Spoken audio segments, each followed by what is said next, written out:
Okay? So, tayo po maglabas na sa ating mga Biblia.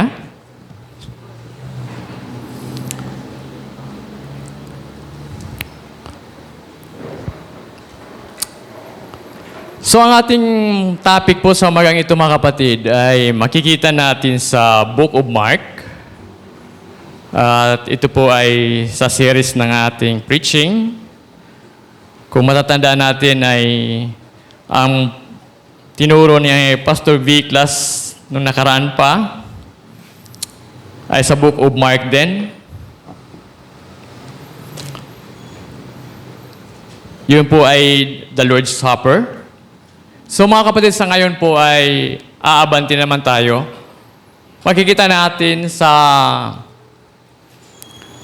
ang ating text, makikita sa Mark 14, chapter 14, verses 27 hanggang 52. So babasahin ko po sa inyo mga kapatid sa Tagalog. Handa na po ba tayo? Yung mga wala pong Biblia, pwede po tayong magpahiram. Pero alam ko meron na yata ang Biblia lahat. Okay. So verse 27, babasahin ko na po sa inyo mga kapatid. Ang segment title nito ay ipagkakaila ni Pedro sa Jesus. Sinabi ni Jesus sa kanila, "Ako'y iiwan ninyong lahat, sapagkat sinasabi sa kautusan, sa kasulatan, papatayin ko ang pastol at magkakawatak-watak ang mga tupa. Ngunit pagkatapos na ako'y muling mabuhay, mauna ako sa inyo sa Galilea." Sumagot si Pedro, "Kahit na po kayo iwan ang lahat, hindi ko kayo iiwan." Sabi ni Jesus sa kanya, "Tandaan mo, sa gabi ring ito, bago tumilaok ang manok ng makalawa, 3 beses mo akong ikakaila." Subalit lalong ipinagdiinan ni Pedro, "Kahit ako'y patayin kasama ninyo, hindi ko kayo ikakaila." Ganon din ang sinabi ng lahat. Dumating sila sa isang lugar na tinatawag na Getsemani. Sinabi ni Jesus sa kanyang mga alagad, "Maupo muna kayo rito habang ako'y nananalangin." At isinama niya sina Pedro, Santiago at Juan. Nagsimulang mabagabag at maghirap ang kanyang kalooban. Sinabi niya sa kanila, "Ang puso ko'y labis na nalulungkot at halos ako'y mamamatay na. Maghintay kayo rito at magbantay." Lumayo siya ng kaunti at pagkatapos ay nagpatira pa upang manalangin na kung maari huwag nang sumapit sa kanya ang oras na paghihirap. Nanalangin siya, Ama ko, magagawa mo ang lahat ng bagay. Alisin mo sa akin ang paghihirap na ito. Ngunit hindi ang kalooban ko, kundi ang kalooban mo ang masunod." Nagbalik siya at dinatnan niyang natutulog ang 3 alagad. Sinabi niya kay Pedro, "Natutulog ka ba, Simon? Hindi ka ba makapagbantay kahit 1 oras man lamang? Magbantay kayo at manalangin upang huwag kayong madaig ng tukso. Ang espiritu'y nakahanda, ngunit ang laman ay mahina." Muling lumayo si Jesus upang manalangin at inulit niya ang kanyang kahilingan. Nagbalik siyang muli sa kanyang mga alagad at sila'y nadatnan niyang natutulog dahil sila'y antok na antok at hindi nila malaman kung ano ang kanilang isasagot sa kanya. Sa 3 niyang pagbalik ay sinabi niya sa kanila, "Natutulog pa ba kayo at namamahinga? Tama na, sapagkat dumating na ang oras upang ang anak ng tao'y ibigay sa kanyang mga makasalanan. Sa kamay ng mga makasalanan. Magsitayo kayo, narito na ang magtataksil sa akin." Nagsalita pa si Jesus nang dumating si Judas na kabilang sa 12. May kasama siyang maraming tao na may mga dalang tabak at pamalo. Sila'y isinugo ng mga punong pari, mga tagapagturo ng kautusan at mga pinuno ng bayan. Bago pa man dumating, binigay ni Judas ang isang hudyat. Kung sino ang hahalikan ko, iyon ang inyong hinahanap. Dakpin ninyo siya at huwag pabayaang makatakas. Pagdating ni Judas, agad siyang lumapit kay Jesus. Guro, ang bati niya. At ito'y kanyang hinalikan. Agad nang sinunggaban at dinakip ng mga tao si Jesus. Nagbunot ng tabak ang isa sa mga alagad at tinaga ang alipin ng pinakapunong pari at natagpas ang taingay niyon. Sinabi ni Jesus sa mga tao, ako ba'y tulisan at naparito kayong may dalang tabak at pamalo upang ako'y dakpin? Araw-araw akong nagtuturo sa templo at naroon din kayo, ngunit hindi ninyo ako dinakip. Subalit, kailangan matupad ang sinasabi sa kasulatan. Tumakas ang lahat ng mga alagad at iniwan siya. Sinundan si Jesus ng isang binatang walang damit, maliban na sa balabal niyang lino. Sinunggaban ito ng mga tao, ngunit iniwan niya ang kanyang balabal at tumakas na hubad. Purihin natin ang salita ng Diyos. So, mga kapatid, salamat po sa pagkakataong ito na muli ay binigyan tayo ng opportunity ng Panginoon para makapag-share ng kanyang salita. Maraming bisis na po ako nakapakinig at nakakabasa ng mga sermons patungkol po sa ating passage na ito. In fact, marami po tayong iba't iba na tayong naririnig. Meron mga sermons na nakatutok o ang emphasis nila ay yung pagtatakwil o yung pagkakaila ni Pedro. Meron naman din mga sermons na ang kanilang emphasis ay yung halik ni Judas.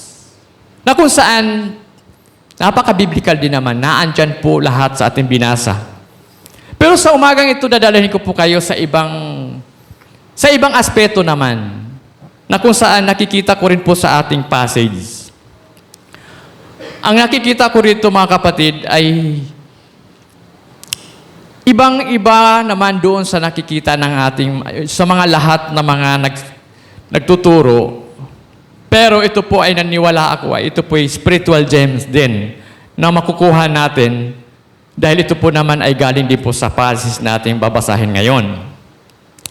So, ang sinasabi ko po sa inyo ay ang gusto kong bigyan ng emphasis sa umagang ito ay yung amazing na pag-ibig ni Jesus sa kanyang mga alagad. Kaya ito po yung ating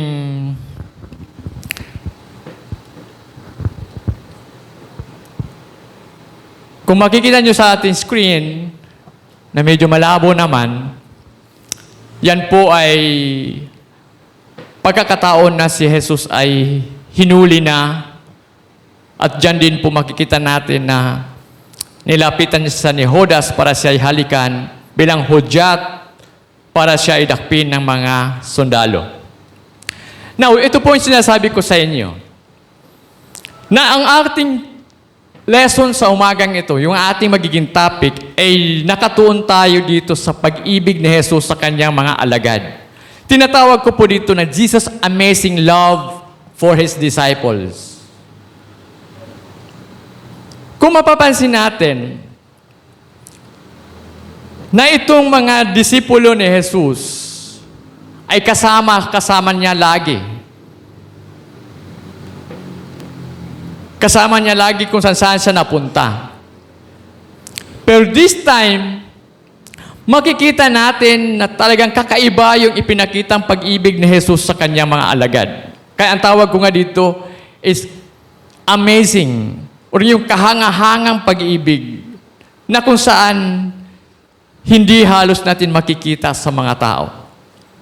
Tanging kay Jesus lamang natin makikita ang pag-ibig na iyan para sa kanyang mga disipulo. Now, ano-ano ba yung mga ebidensya? Ano po ba yung mga proof na talagang minahal ni Jesus ang kanyang mga alagad. Kung titingnan natin, maraming bisis si Jesus na kasama ang kanyang mga alagad at naipakita ni Jesus ang kanyang pag-ibig. But this time, kakaibang pag-ibig ang ating makikita o kakaibang katangian ni Jesus ang pinapakita sa kanyang mga alagad. Dahil this time, ito po yung time na si Jesus ay nalalapit ng hahatulan, nalalapit ng huhulihin, nalalapit na siya'y papatayin ng mga Romano.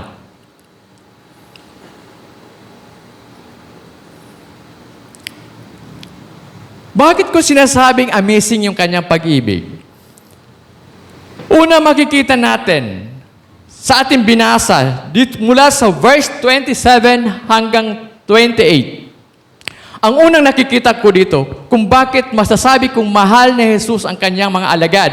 Dahil binigay ni Jesus ang warning bago pa man mangyari, bago pa siya papatayin, bago pa sila magkawatak-watak,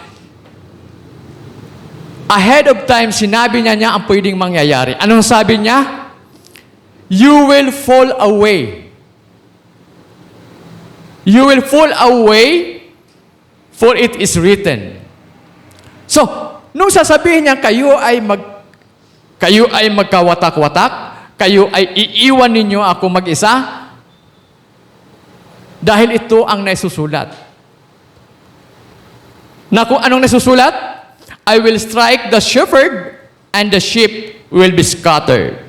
Papatayin ko ang pastol, at magkawatak-watak ang mga tupa. Na kung saan, ito pong binigay ni Jesus na itong quote na ito para po maniwala ang kanyang mga alagad. Kasi pag sinabi niyang magkawatak-watak kayo, iiwan ninyo ako, hindi maintindihan ng kanyang mga alagad yon. In fact, nag-react sila. Sabi ni Pedro, over my dead body, hindi mangyayari yon. Pero ano sinabi ni Jesus? Dahil ito ang nasusulat. Kino-quote ni Jesus ang sinasabi doon sa Zechariah chapter 13 verse 7. Nung sinabi ni Jesus na kayo'y magkawatak-watak, kayo iiwan ninyo ako. At bilang patunay noon, ay yung sabihin niya kung anong nasusulat. Ito po ay fulfillment sa sinasabi ni Propeta Zechariah. At ano sinasabi? Strike the shepherd, and the sheep will be scattered. So, Pastor Roland, bakit mo na sinasabing sa ganung paraan mahal na ni Jesus ang kanyang mga alagad? Sa papaanong paraan, bakit niya napakitang mahal niya kanyang mga alagad? Mga kapatid, kung ikaw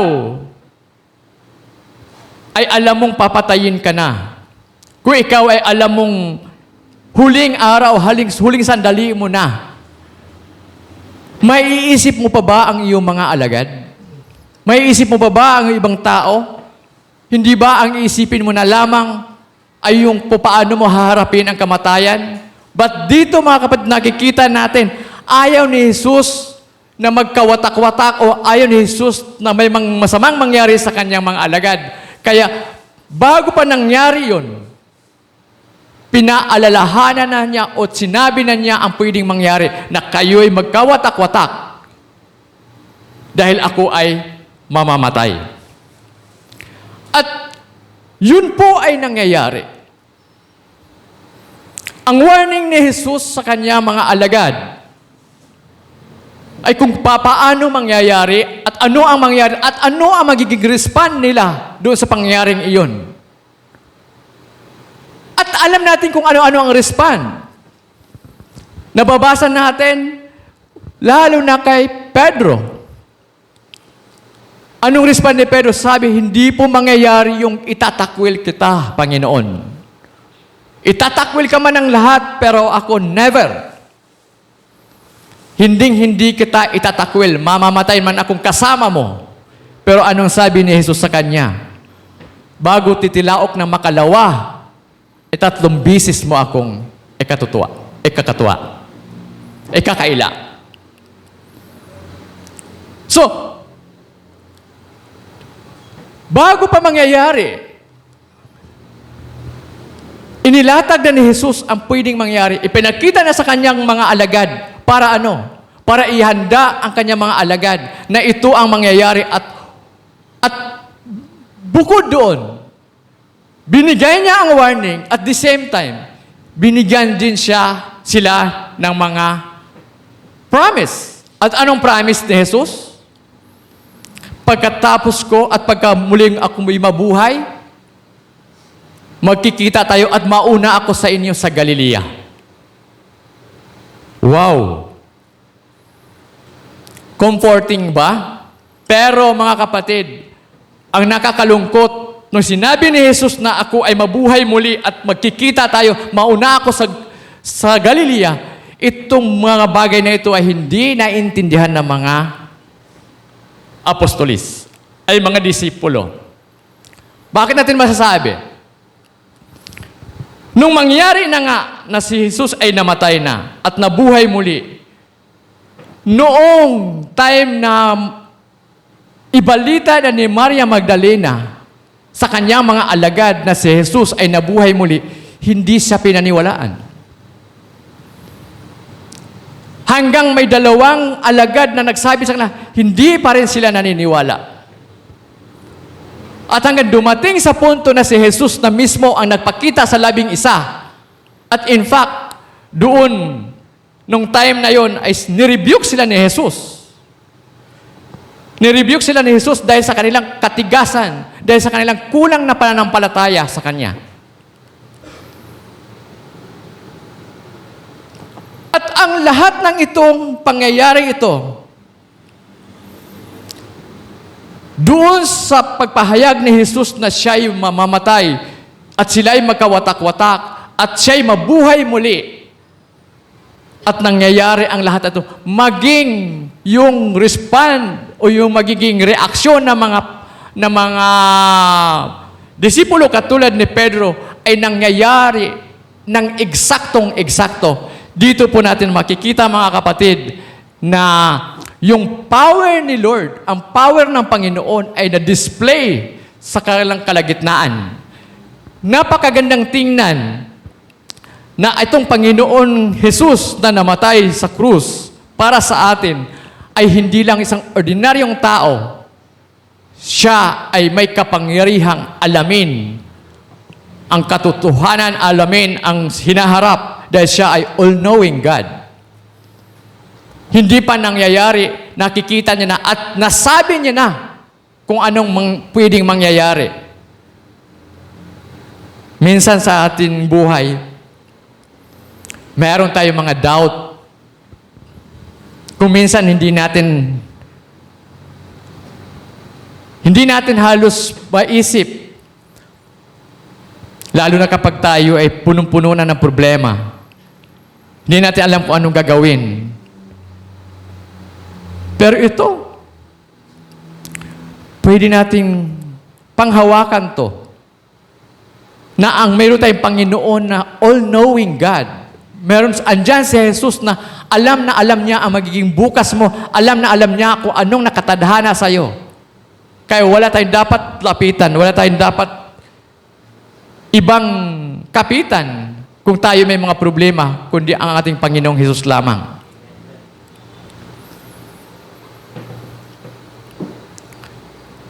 So sa pamamaraan na yung mga kapatid, nakikita natin mula sa verse 27 hanggang 30, makikita natin na nangyayari ang lahat ng warning ni Jesus. Nangyayari yung pangalawang bisis, bago pang magiging tumilaok ang manok, 3 bisis na siyang itinakwil ni Pedro. So dito pa lang makikita natin, nakakaiba. Ibang-iba ang ating Panginoon. So, balik tayo dun sa ating point, sa ating punto. Kaya ko nasasabi na mahal ni Jesus ang kanyang mga alagad. Dahil po sa kanyang pag-alala sa kanyang mga alagad, sa kabila ng siya ay nasa binggit ng kamatayan, inihanda niya ang kanyang mga alagad. Sinasabi niya ang pwedeng mangyayari para sila hindi masurpresa pagdating ng panahon. So, pangalawa mga kapatid, pangalawang punto kung bakit ko nasabi na amazing ang pag-ibig o kahanga-hanga ang pinakitang pag-ibig ni Jesus sa kanyang mga alagad. Pangalawa, He appealed to His disciples. Tinitinan ko yung meaning ng appeal. Ang sabi dito sa website dictionary, sabi, a serious request for help. Ay, Pastor Roland, nangangailangan ba ng helps ang Panginoon? Kung titingnan natin, mga kapatid, hindi siya ang nangangailangan ng help. Hindi siya nangangailangan ng tulong. Ang kanyang appeal ay ang kanyang mga alagad ay maging magbabantay at maging magmanalangin. Tingnan natin. Anong sinasabi niya sa kanyang oras na siya ay nasa Gethsemane na? Nung siya ay nasa Gethsemane? Sinabi niyang, my soul is overwhelmed with sorrow to the point of death. Stay here and keep watch. Manatili kayo dito at magbantay. Ito'y nagsasuggest na kailangan may constant silang pagbabantay. Meron silang constant na pananalangin. Kailangan, anong ipananalangin nila? Hindi ipanalangin nila na yung mga kaaway na darating. Hindi yun ang gustong ni Lord na ipanalangin sa kanila. Hindi yun ang gusto ni Lord na sila magbantay dahil may mga darating na mga sundalong dadakip sa kanila. Kundi ang ibig sabihin ng Panginoon sa kanila, magbantay kayo at manalangin. Dahil ang sabi niya dito, para kayo ay hindi, sinasabi dito sa verse 38, watch and pray so that you will not fall into temptation. Para hindi kayo para hindi kayo magfo-fall sa temptation. Kailan ba nagfo-fall na sa temptation ang tao? Kapag tayo ay mahina. Tama? Kapag tayo ay hindi laging nananalangin, kapag ikaw ay spiritually drained, kapag ikaw ay spiritually mahina, doon pumapasok ang temptation. Kaya gayon na lamang ang paalala ni Jesus sa kanyang mga alagad, magbantay kayo at manalangin. Para Para sila ay hindi para hindi sila babagsak. Kasi nga, yun nga naman ang talaga ang instinct ng tao. Kapag mahina tayo, doon tayo magfo-fall sa temptation. Lalo na kapag naandyan lagi ang temptation. Pero kung minsan, mas gusto nating matitempt. Natitempt tayo na lumapit pa sa temptation. Amen? Alam natin na manghihina ka kapag hindi tayo nagbabasa ng Biblia, pero hindi natin nagawang magbabasa ng Biblia. Alam natin na kapag lagi mong kasama yung mga taong makasanlibutan, pwede kang masilo, pwede kang ma-influensyahan, pero gustong-gusto natin silang makasama. Kasi, barkada natin kasi, close friend natin Tama. Pero anong sabi ng Biblia? Yung pagkikisama daw natin sa mga makasanlibutan o sa masama, ay nagkukurap din yan sa iyong pagkatao.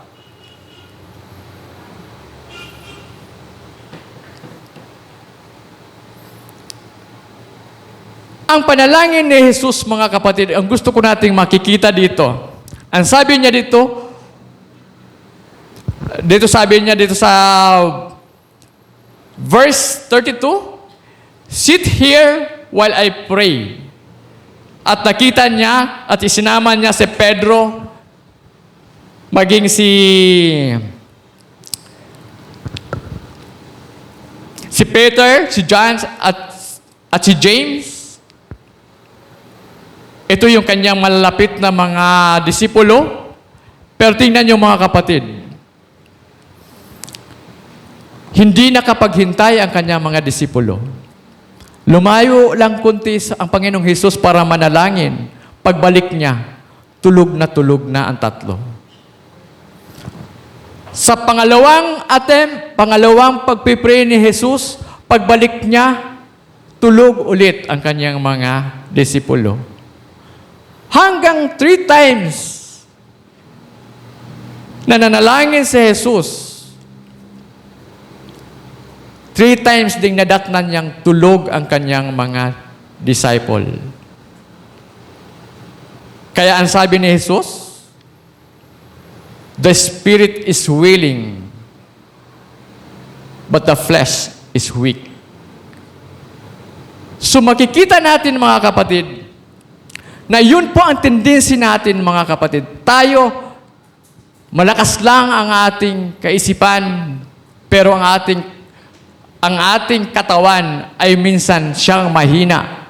Kaya higit na kailangan para lumakas ang katawan mo, para lumakas ang iyong spiritual na buhay, dapat lagi kang lumapit sa panalangin. Kaya anong sabi ni Jesus? Magbantay at manalangin. Magbantay ka para hindi ka para hindi ka mag-fall sa temptation. Magbantay ka at manalangin. Dahil walang ibang magpapalakas sa iyo spiritually, kundi ang salita at ang panalangin sa ating Panginoon. Now, ang gusto kong makikita sa atin dito, mga kapatid, yung panalangin ni Jesus, ang gustong-gusto kong titingnan natin ngayon. Anong panalangin ni Jesus? Sabi niya, "Abba, Father, everything is possible for you. Yet, not what I will, but what you will." Napakagandang modelong panalangin.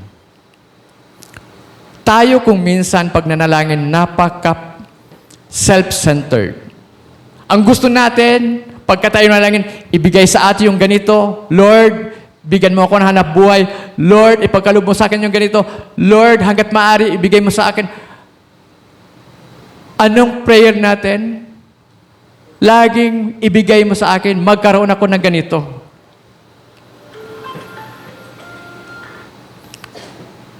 Napaka self-centered. Laging gusto nating makuha kung ano yung pinalangin natin. Gusto nating makuha kung ano yung gusto nating maabot. Pero tingnan nyo, mga kapatid, yung panalangin ni Jesus. Pinanalangin niya na huwag sanang mangyari sa kanya. Huwag na dumating ang oras na siya'y maghirap. Alisin sa kanya yung sinatawag na cup of suffering. Huwag na mangyaring siya'y mamamatay sa krus. Pero ano sabi niya? "Yet not what I will, but what you will."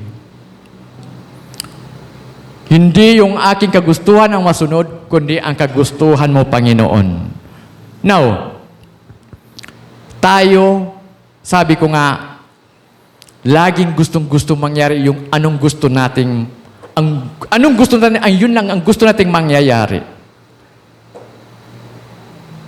Kapag tayo nagpipray, gusto kong ganito, yun ang gustong-gusto nating mangyari. At hindi na natin naiisip na iba minsan ang kalooban ng Panginoon.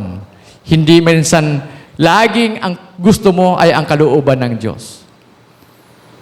Katulad na lang sa kakatapos lang ng eleksyon. Ang daming hindi pa makamove on. Dahil ang gusto nilang presidente hindi nananalo. ang hindi nila gusto, siya pa ang nananalo. Kaya kung titingnan mo sa Facebook ngayon, ang daming nagbabatuhan. Sa aming group, sa aming mga solo parents, maraming nag-aaway. In fact, mga below the belt na ang mga sinasabi. Kasi may sinasabi sa, basta ako, BBM ako. Sumagot naman yung isa, bubo mo. BBM, bubo mo. So, mga kapatid, bakit nangyayari yon? Dahil hindi nila matatanggap na ang kanilang hinihiling, ang kanilang gusto ay siyang masusunod. Hindi nila halos naintindihan na iba ang kalooban ng Diyos. Hindi nila isinalang-alang na iba at ang dapat mangyari ay ang kalooban ng Diyos. Ako, mga kapatid, sa totoo lang, pakyaw ako. Hindi ko na kayo tatanungin kung sino yung bunoto nyo. Kasi alam ko may kanya-kanya tayong manok. Pakyaw ako.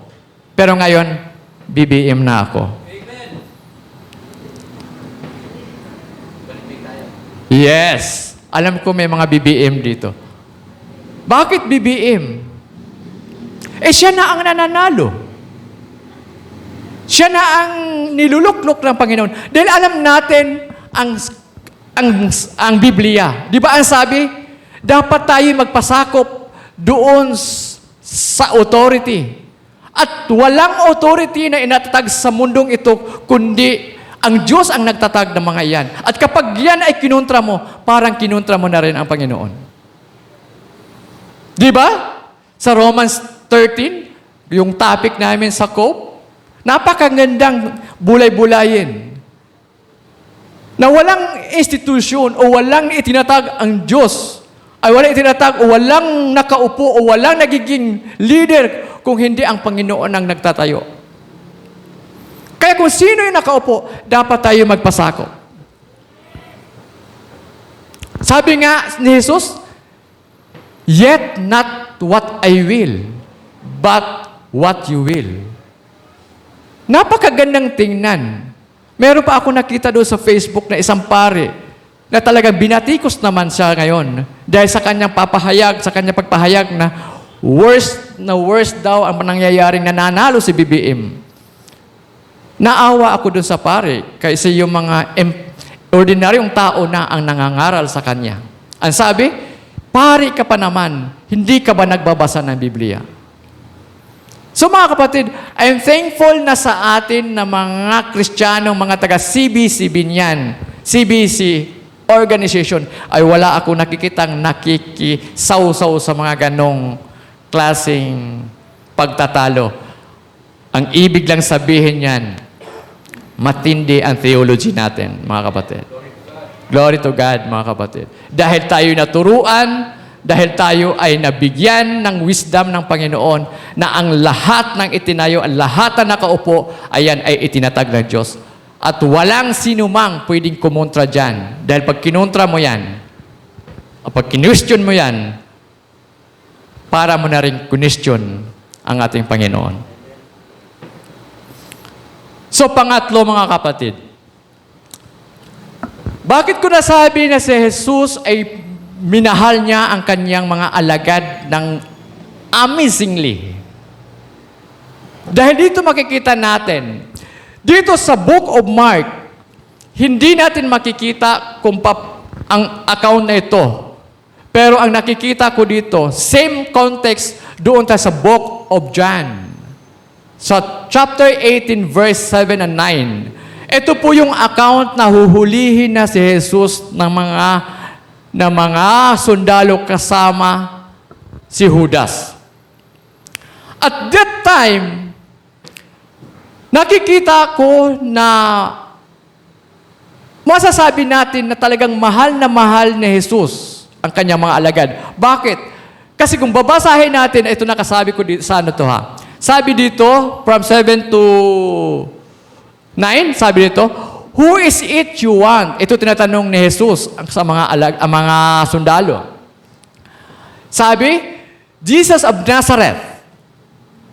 I told you that I am He. Jesus answered, if you are looking for me, then let this man go. Tingnan niyo mga kapatid, bakit ko sinasabing mahal na mahal ni Jesus? na andun na yung time na siya'y huhulihin na. Pero ang sinaalang-alang niya lagi, ang lagi niyang iniisip, yung kanyang mga alagad.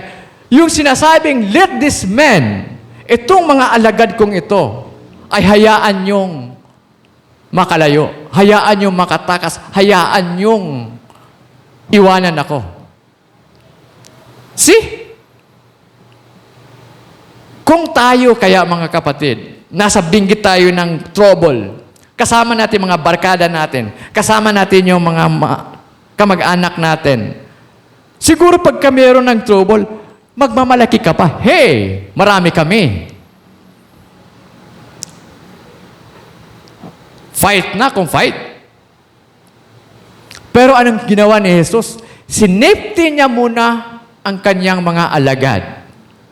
Hayaan mong makatakas siya. Hayaan niyong siya'y makalayo. Hayaan niyo na lang, ako na lang ang magdusa. Hayaan niyong ako na lang ang haharap at iinom sa saro ng kasalanan ng mga tao. Pero meron din akong gustong makita dito mga kapatid.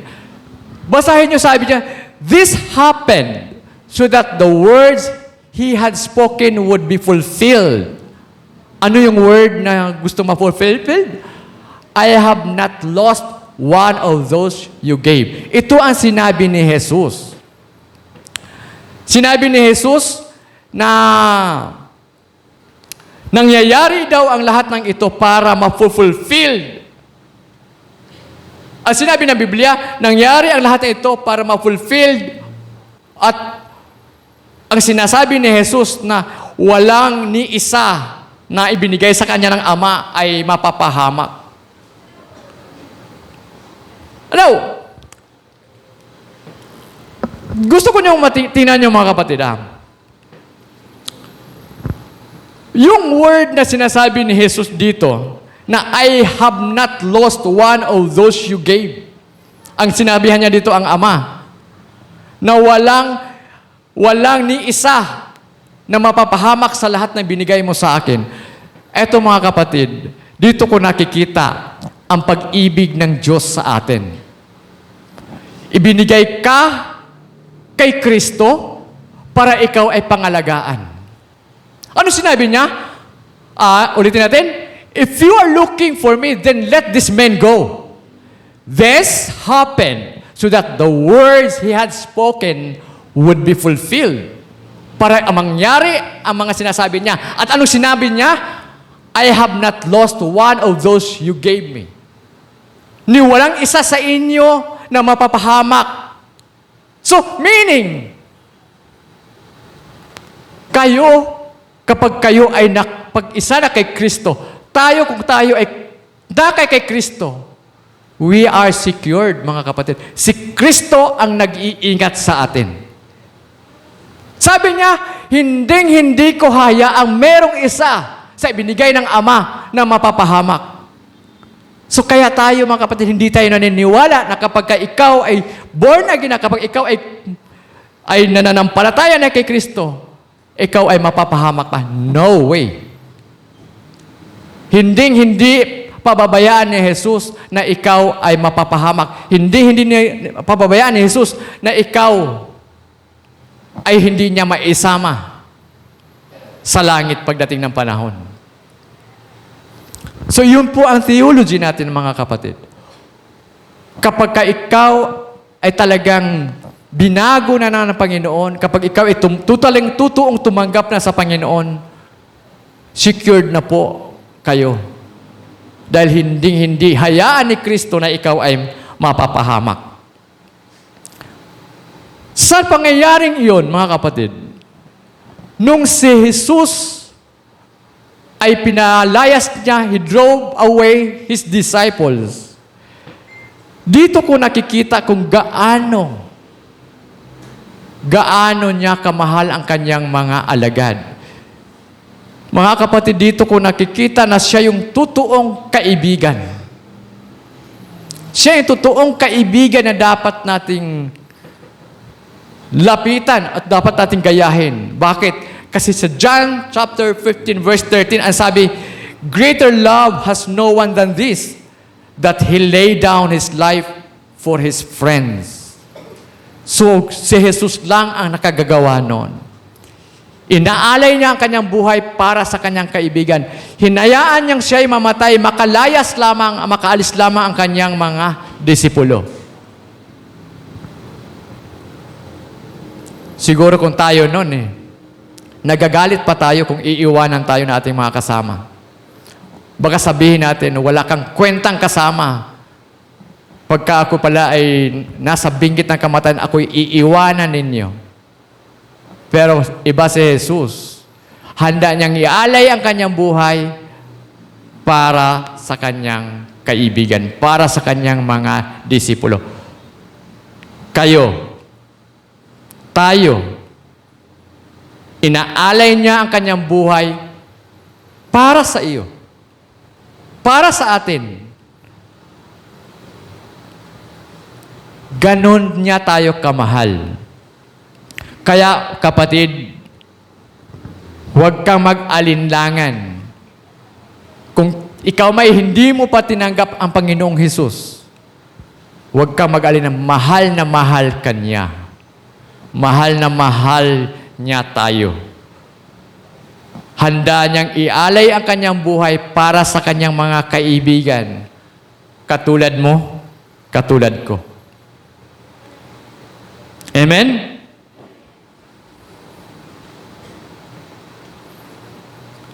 May sinasabi pa siya dito sa John 6:39.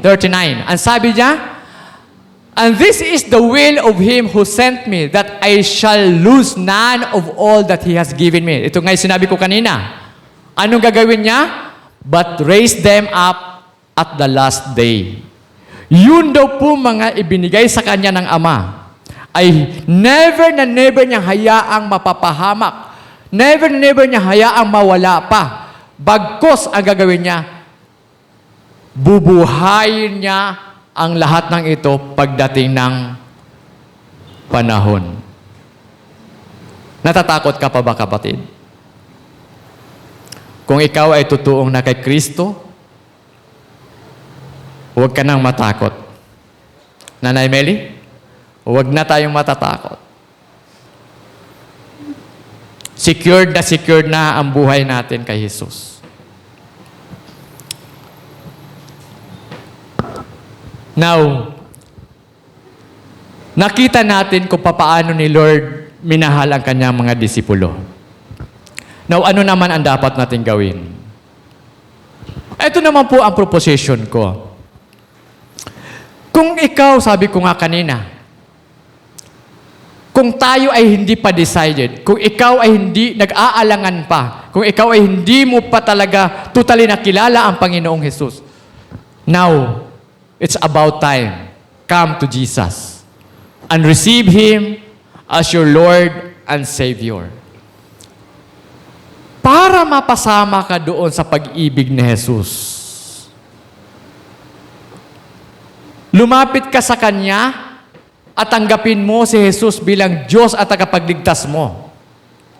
Sabi nga dito, whoever comes to me, sabi ni Jesus, whoever comes to me, I will never drive away. So, huwag ka mag-alangan. Kung ikaw ay nag-aalangan pa ngayon na. Huwag bukas, huwag sa makalawa. Kasi ngayon, ang sabi ni Jesus, never na i-drive away ka o itatakwil ka o hindi ka niya tatanggapin. You are welcome, kapatid. Welcome na welcome kang tatanggapin, Jesus, kapag ka ikaw ay lumapit at sumampalataya sa Kanya at gawin mo siyang Diyos at tagapagligtas mo. Anong sabi sa John 1:9-12? Ang sabi niya, yet to all who receive Him, to those who believe in His name, He gave the right to become children of God. Kailan ka magiging children of God? Kailan ka magiging family of God?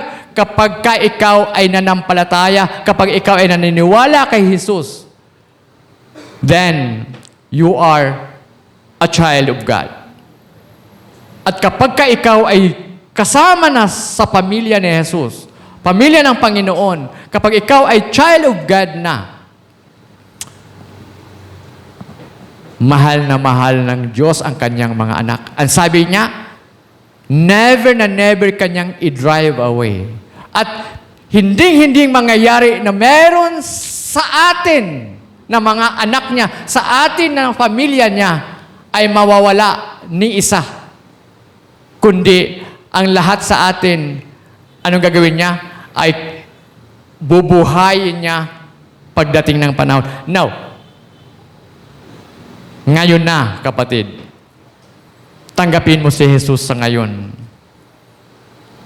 Kung hindi mo pa siya tinanggap, huwag bukas, ngayon na.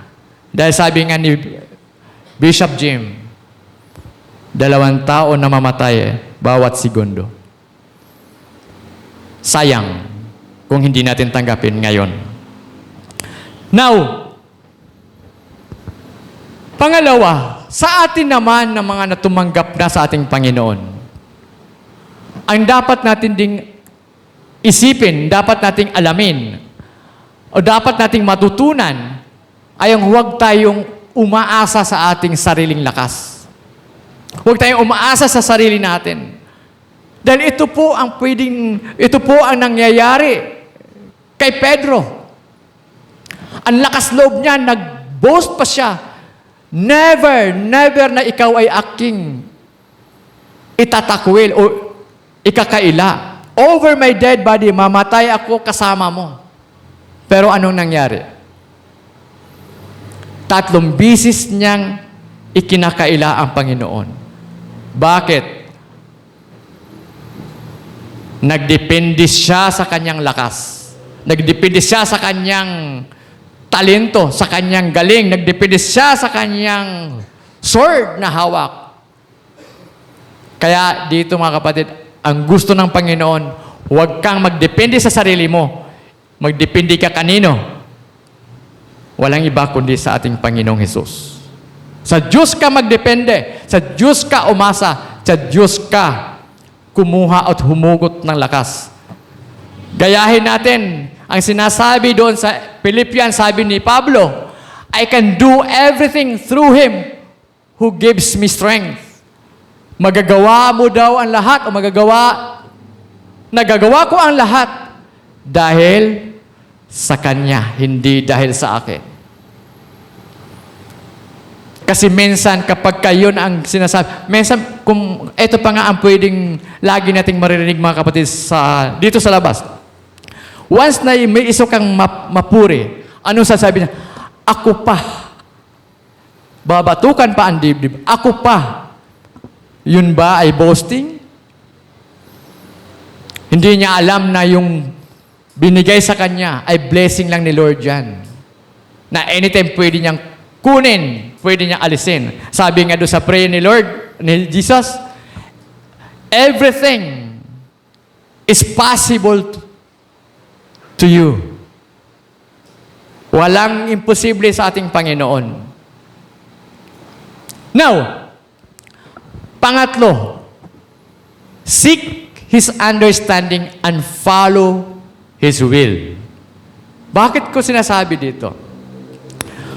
Bakit kailangan nating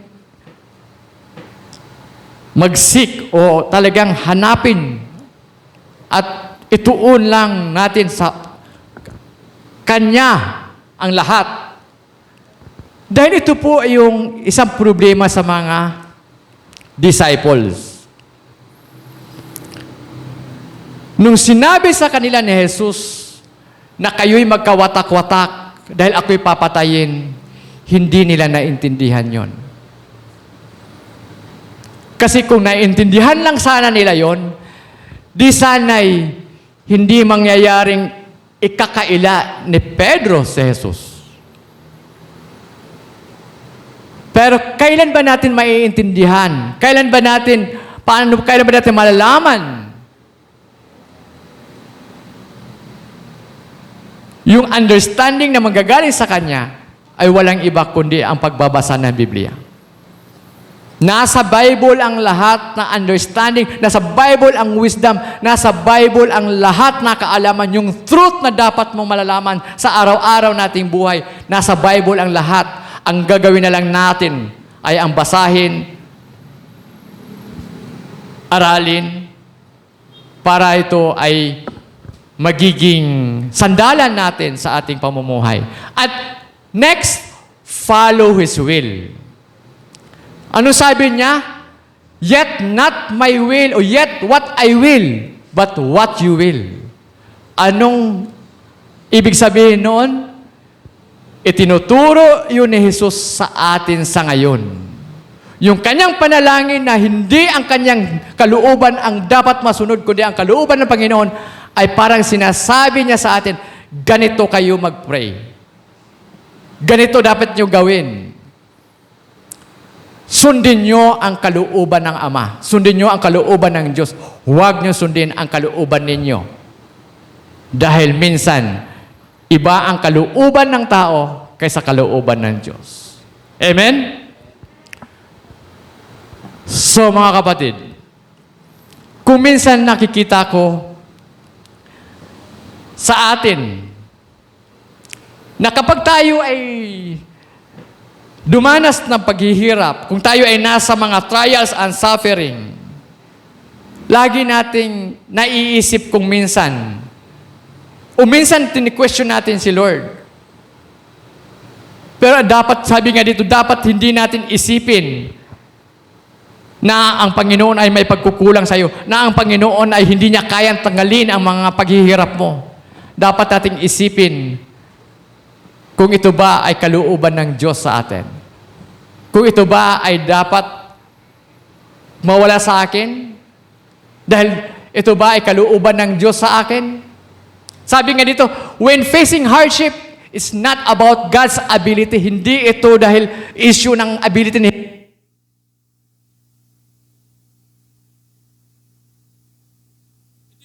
issue na may walang kakayahan ang Panginoon. Kundi ang issue dito ay ito ba ay kalooban ng Diyos na maalis sa iyo. Kasi minsan,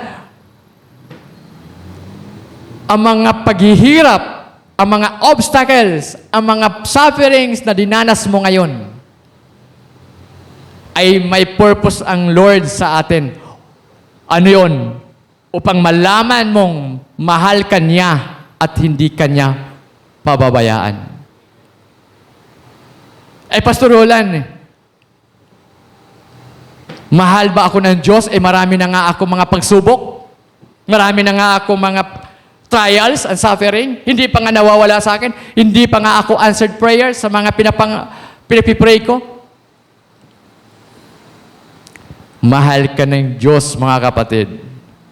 Dahil hindi ibinigay ng Diyos sa iyo yan kung hindi mo kakayanin. Ipinilimit ni Lord sa buhay mo yan para ma-appreciate mo, para ma-recognize mo kapag ikaw ay nagsasucess na, kung ikaw ay nakapag-overcome na, kung ikaw ay nagiging blessed na naalis na ang lahat ng mga yan, wala kang ibang gagawin kundi ang purihin ang Panginoon. Ano sabihin mo? Praise God na wala na rin. Praise God, ako'y ganito na. Praise God dahil hindi na ako dumanas ng ganyan. Doon mo makikita, mahal na mahal ka pala ng Panginoon. Kung minsan lang, hindi natin nakikita yon. Ang lagi nating iniisip, yung sama ng loob, yung hirap na dinanas natin, hindi natin iniisip na kasama mo ang Panginoon sa paghihirap mong yan. Di ba sabi? Hinding-hindi kanya pababayaan. Ito na mga kapatid. 3 times si Jesus Christ na nanalangin at that time nung siya ay malapit ng huhulihin. At dito sa Book of Mark, hindi detalyado kung ano yung pinagpipray ni Jesus. Pero kung babasahin mo sa John chapter 17, makikita mo dyan na 3 times na nanalangin ang Panginoon at ang unang panalangin niya ay tungkol sa kanyang sarili. At ang pangalawang panalangin niya ay patungkol sa kanyang mga alagad.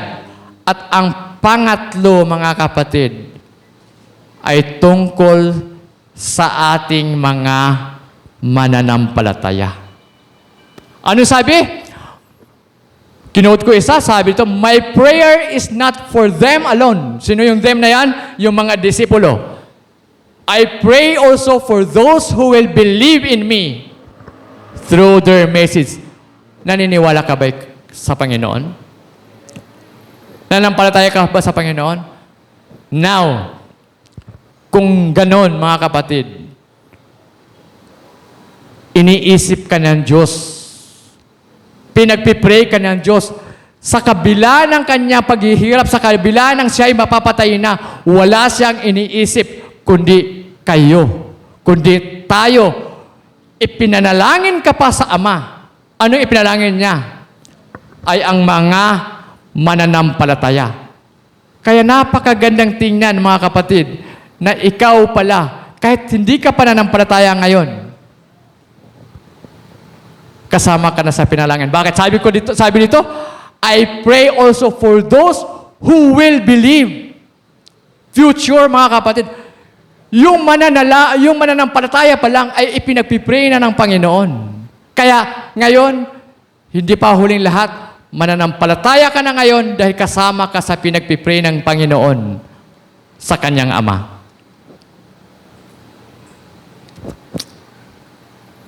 Thank you, mga kapatid. Ini-invite ko po kayong tayo tumayo at tayo manalangin.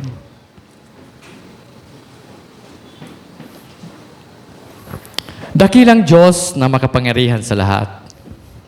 Ang Diyos na hindi nagkukulang sa amin. Ang Diyos na nagmahal sa Kanyang mga disipulo. Ang nagmahal sa Kanyang mga alagad at nagmahal din sa aming Kanyang mga mananampalataya. Panginoon, maraming salamat. Salamat sa napaka-timely na message na ipinagkaloob mo sa amin sa umagang ito, Lord. Salamat sa iyong paghirap, sa inyong anak na si Jesus na siyang umako sa aming kasalanan para kami ay iligtas. Siya ay dinakip, siya ay naghirap, siya ay ikinakaila, siya ay pinahihirapan hanggang siya ay mamamatay. Ngunit Lord, tinitingnan namin ang lahat ng iyon. Tinitingnan namin isang pasasalamat namin sa inyo dahil kung hindi dahil sa Kanyang kamatayan, ay wala kaming kaligtasan, kundi kapahamakan ang naghihintay sa amin. Thank you, Lord, sa krus sa Kalbaryo. Thank you, Lord, sa dugo mong inalay para sa amin. Thank you, Lord, dahil hindi mo pinabayaan ang inyong mga disipulo. Kahit kayo'y naghihirap na, kahit kayo'y nabagabag na, kahit kayo'y papatayin na, wala kayong ibang iniisip kundi ang inyong mga disciples at ang inyong mga mananampalataya na katulad namin. Salamat sa inyong mga panalangin, Ama. Salamat sa inyong pagmamahal sa amin. Salamat sa amazing na pag-ibig na ipinagkaloob mo sa amin. Thank you so much, Lord God. Nawa po, ang pag-ibig na ito, siya ang daladala namin araw-araw. Maiisip at maalalan-ala namin na meron kaming Diyos na nagmamahal sa amin. Anuman o no matter what, anuman mangyari sa buhay namin, tiyak kami, nakasama ka namin sa aming paghihirap, kasama ka namin sa aming pagbangon. Salamat, Lord, maraming salamat. At salamat sa mga kapatid kong naririto. Salamat sa mga buhay na aming mga bisita sa umagang ito. Thank you so much, Lord God. Naniniwala kami na sila'y naparito dahil sa inyo, hindi dahil sa kanilang sarili. Thank you sa pagtawag nyo sa kanila. Thank you sa pagmahal nyo sa kanila dahil naniniwala kami, Ama. Kasama rin sila sa ipinanalangin ni Kristo nung siya'y nasa binggit na ng kamatayan. Thank you so much, Lord. Maraming salamat. Sa inyo po namin ibinabalik ang mga papuri, mga pasasalamat, ng may pagsamba at pagdakila sa tanging pangalan ni Jesus. At ang lahat ng anak ng Diyos ay mag-uwi ka ng Amen.